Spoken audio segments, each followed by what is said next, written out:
Bəli, başqa bir məlumatla davam edirik. Yaş həddi çatması ilə təqaüdə çıxan müəllim və həkimlər müəyyən işlərə cəlb edilə bilərlər. Məsələ Milli Məclisdə müzakirəyə çıxarılıb. Bildirilib ki, təqaüd yaşı çatmış bəzi sözü gedən şəxslər yenidən öz iş yerlərində qalaraq fəaliyyətlərini davam etdirə bilərlər.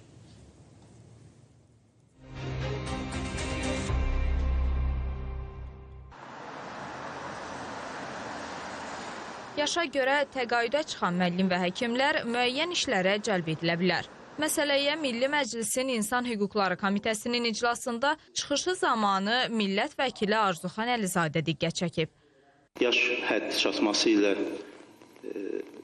təqaüdə çıxmış bizim müəllimlərimizin bu prosesə yenidən cəlb edilməsi və həmin təhsil müəssisələrinə işə cəlb edilməsi məsələsi tövsiyə olunur ki, bu da hesab edirəm ki, kifayət qədər təqdirə layiqdir. Eyni zamanda yaş həddi ilə əlaqədar olaraq təqaüdə çıxmış həkimlərin də paralel olaraq bu prosesə cəlb edilməsi, ucqar yerlərdə xüsusilə də bizim tibb müəssisələrinə cəlb edilməsi, bu da təqdirə layiqdir. Bununla bağlı təkliflərimiz də olubdur Milli Məclisdə. Məsələ ictimaiyyətin də marağına səbəb olub. Elə yaşa görə təqaüdə çıxanların fikirlərini öyrəndik. Pensiya yaşından sonra mən ucqar yerlərə getməzdim. Neçə ki, özüm bilərdim ki, mənim iş qüvvəm var, işləyərdim. Birazdan sonra cavanlara yer vermək lazımdır da. Məncə ən yaxşısı otursunlar, nəvələrinə baxsınlar evdə.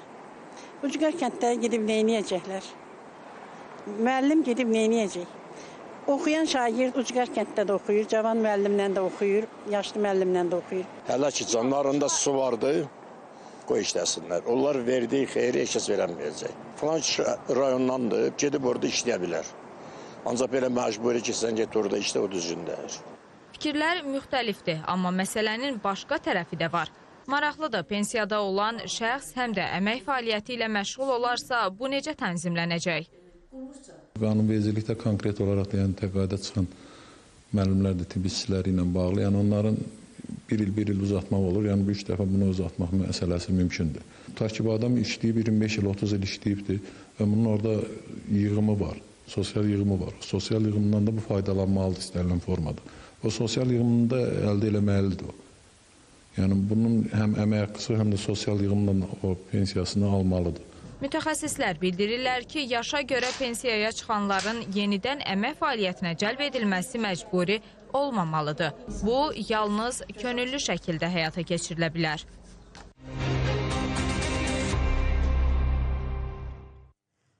Bəli, az öncə elan etdik ki, neft emalı zavodun da yanğın başlayıb səhər saatlarında. Əməkdaşımız Elmira Seyfəddin qızı da ərazidədir. Az öncə biz onunla bağlantı qurmağa çalışdıq. Bir qədər çətinlik yarandı. İndi